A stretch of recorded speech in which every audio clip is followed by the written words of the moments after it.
Hello and welcome to the Authority of Love. I'm your host, Greg Williams, and joined on this Family Foundation Friday again by our co-host, Mr. David Walls of the Family Foundation. David, thanks for joining us, and thanks for you listeners joining us. Good to be with you, Greg. Thank you, David. I appreciate that, man. There's a lot that's been going on, we know, on the federal level and here on the state level, so we're going to dive into that. But how's your week been the last week? Cold. Okay, I think that sums it up. We'll just leave it at that because that's what it's been. As my one of the pastors at our church said this past Sunday, welcome to First Baptist Church of Anchorage, Alaska. yeah. It was, and down in the South. Oh my goodness, that had to be record-setting stuff. Yeah, snow on the beach. Yeah, literally all the way around New Orleans and Florida and up the South Carolina coast. It was crazy, but and we're praying for those people as well as we continue to pray for those in California. So much loss there. Our prayer is always, first of all, Lord, protect and help, but then even more so, point people to you. Absolutely. And we want to see that happen. And that's what we hope to do here on the Authority of Love with Love and Lordship. Reminder that our biblical worldview, because that's what we talk about a lot, is every life and relationship built on the love and lordship of Jesus Christ. And so with that said, David, wow, what a week. It's a new day in America, many are saying, right? It is. So we had the inauguration of a new president this week, and it's been just, I've been encouraged just by, just watching, getting an opportunity to watch, and just a reminder of the gratitude that we have in this country and the history of peaceful transfers of power. And but a lot to be encouraged. I think I had the opportunity even with my kids to watch some of the inauguration activities and the Battle Hymn of the Republic that was played. They did it inside the Capitol because of the cold, and so some of those dynamics were interesting. Seeing elected leaders and billionaires all jammed together. But I was really encouraged. We need to be praying obviously for the new administration, for President Trump, for Vice President Vance. Man, it was neat too to see him get sworn in and his little kids there. His daughter. You could see her in the shot. She had like 3 Band-Aids on her hand, and I'm just like, I remember even today my kids still think for some reason Band-Aids fix everything. Yeah. That's so true. I was encouraged by that, but very encouraged to see President Trump and his administration hitting the ground running, fulfilling campaign promises, signing executive orders, rolling back some of the just horrific policies already that the previous administration had put in place. I know we're going to talk about some of those, but I was encouraged just already by the boldness to take action, and I pray that continues through the next 4 years. Yeah, and I hope so too. And I hope they go even further in a lot of things, because it needs to be to undo what had been done. Yeah. I think there was a lot of portending to that, even in the 2 or 3 months leading up to that since the election. Yeah. We saw it not only in our country, David, but there was response from other countries going, the U.S. is going to be back to standing. And I think we ought to clarify something. National sovereignty does not mean that we think we're better than anyone else. As a matter of fact, as so many have said in so many ways, national sovereignty allows us to do what we ought to do for our country, but the U.S. has been so gracious and compassionate and helpful to other countries. Yeah. And when we lose that sovereignty, we're going to lose that. Yeah. And the other countries know that. Yeah. So those who would be against us, they know that, and so many of them before. I've gotten several from ministries I work with around the world. Several of them have gotten with me and said, the U.S. is back. We've been praying. Thank you. Yeah. Wow. So that's encouraging. What did you see and hear? You alluded to it.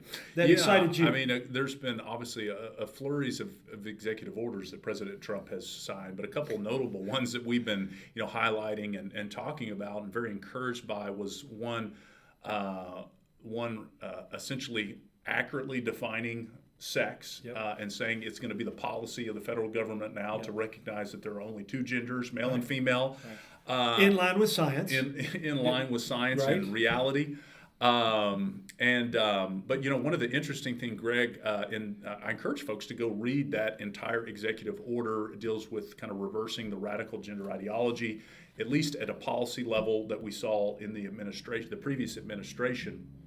but it had definitions of male and female, obviously in a number of other terms, but recognize that those begin, that a male or a female begins at conception, Yeah, right and from that's the a moment pro-life of statement conception, there. right? Yes. And so there was a lot of pro-life leaders, that were acknowledging that was a big statement to acknowledge that. It's true. It's biologically true. Yes. But a return to sanity, hopefully. And my hope is that will be encouraging to states across the country, even here in Kentucky, where, we've made strong strides in the last several sessions, passing bills, whether it be the Save Women's Sports Act, whether it be SB 150, with the protections to protect kids from being harmed by gender transitions. But the reality is there's some key definitions that are in this executive order that states like Kentucky need to even further clarify in state law. And so, in some of our comments that we put out about that executive order, we noted that, that this opens an opportunity for the General Assembly to take similar action and to put some of these definitions into state law and to hopefully join with President Trump in continuing to push back against the gender ideology extremism that we're seeing across the country. So that was a big one, but there's been, rollbacks on DEI policies that already seems to be having an impact. Obviously, we know in this current legislative session, they're in the break right now. They'll be beginning again on February 4th. We'll continue the kind of part 2 of Kentucky's 30-day session, but we know the topic of passing a bill to stop these DEI policies in public universities is an important issue that needs to get done here in Kentucky. And David, we've seen that. Yeah. We've seen that in governments, we've seen that corporately, and we've talked about this before. The evidence and the research and data coming out of Europe that is probably 10 years ahead of us with that. I'm saying they jumped on this bandwagon before us. They're now seeing the devastating, destructive results, and they're pulling the plug on all of that. Yeah. So this is all not just truth and reality; it's just common sense, as you've said many times. Yeah. So I hope that not only do they continue at the federal level, but to your point, that we at Kentucky and other states will follow suit. Yeah. I keep coming back to, this was what I said after the election, but it's time for boldness. Yeah. I think it's right to say that there was an election mandate to do some of these things, to take a stand against the continued onslaught of radical gender ideology. We need to encourage our legislators, and even in our own personal lives and in our churches and congregations, recognize that, the Lord has, I believe, provided us an opportunity to try to bring us back to some foundational truths that we know are what is true and good for our fellow man, and that is true as it relates to government policy at the national level, state level, every level, and it needs to be true in our families and our churches. Absolutely. You mentioned churches there. I say this, and I believe I'm right on this. I think it was the reality of the evidence and the craziness that we saw that kind of started moving culture back toward this, which made it easier. We saw in the election for people to get on board with that. I wish I could say that it was the churches that made that difference. And I hope they will, strongly stand for this. You mentioned boldness, but I look forward to the day that the churches stand on the issue of life and abortion with that kind of boldness and strength. And they're the ones that help lead the culture back in, because that's what we're called to do, salt and light. Absolutely. Okay? And I would add one other thing to that is that doesn't mean we're not compassionate and caring, because God is gracious and forgiving to those who've been through those things. Absolutely. Who've had an abortion and those kind of things. So we want to acknowledge that every time, but continue to challenge our churches and leaders to stand boldly and courageously on all these issues that align with God's word. Absolutely. Align with God's word. No, and on the issue of abortion, look, as you and I have talked about, many others, continues to be concerned about the inconsistencies of President Trump and what he said through the campaign on the issue of life. We need to, the church and as engaged citizens, we need to be, particularly the church, using our prophetic voice as it relates to standing for the truth about life and the reality that The only point in which we can consistently is to say that we believe that every child created in the image of God is worthy of protection under the law, regardless of how they came into being. Absolutely. That God gave life. Yeah, and that just reminds me. I was on a call with with Kentucky Right to Life with a D and some allies. What a great opportunity we have coming up on February 12th. The Kentucky March for Life is going to be a day full of great events and a march at the Kentucky Capitol. I encourage folks to go to the Kentucky March for Life website and get all those details. Again, that is February 12th, just a couple weeks from now. That's right. A great day, and we hope to have a great crowd like we did last Yes, year, and encourage our legislature Wonderful.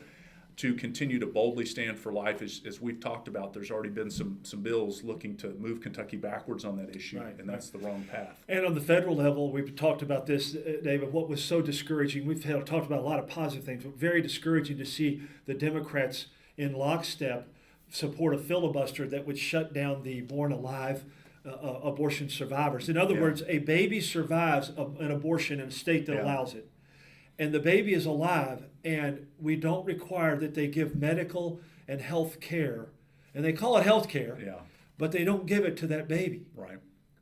So it tells you where they really are. It's not just about aborting the baby there. So Right. If you don't want it, we're going to get rid of it anyway. That's so sad. Right, and that's where we see the true extremism Exactly on this right. issue Exactly right. is those who are willing to literally sacrifice the life of a preborn child on the altar of the abortion agenda. Yeah. And so we definitely need to keep that in mind. Taking a turn here, a little different issue, but I think extremely important. You guys had a pastor's roundtable, sort of a town hall kind of thing here recently, and you discussed the issue on the taxes. You can tell our listeners a little bit more about that. Yeah, we're very grateful that the Kentucky Baptist Convention allowed us to host a meeting for pastors at their offices this week. And we talked about this issue last session, Greg. There's been a bill filed again, House Bill 37 by Representative James Tipton. So this deals with this issue where, because of some tax changes that were made, sales tax changes that were made a couple of years ago here in Kentucky, churches have found themselves, in many instances, having to essentially become tax collectors to collect sales tax. And one of the big issues where this has come to the forefront is churches that have recreational ministries like Upward Basketball and so forth. And these are just really a negative impact on these ministry activities. Where it's an undue burden, right? So there has been an effort the last two sessions. It's growing in momentum to restore the tax exemption as it relates to these activities for churches and other nonprofits. And so got to share a lot of good information. A lot of churches and pastors, most folks are not aware of some of these changes, the potential impact and tax liability that it's putting on simply the ministry that churches are doing. So we're trying to just equip folks and make sure folks are have the correct information. And again, this session, House Bill 37 by Representative James Tipton has already been filed, and we need to encourage our legislators to co-sponsor and support that bill. And remember, you can get more information or get emails, other things from Kentucky Family Foundation at info@kentuckyfamily.org, or just go to the website kentuckyfamily.org. Call them at 859-255-5400. You can contact me at loveandlordship@gmail.com. Thanks for joining us. Thanks for your prayers.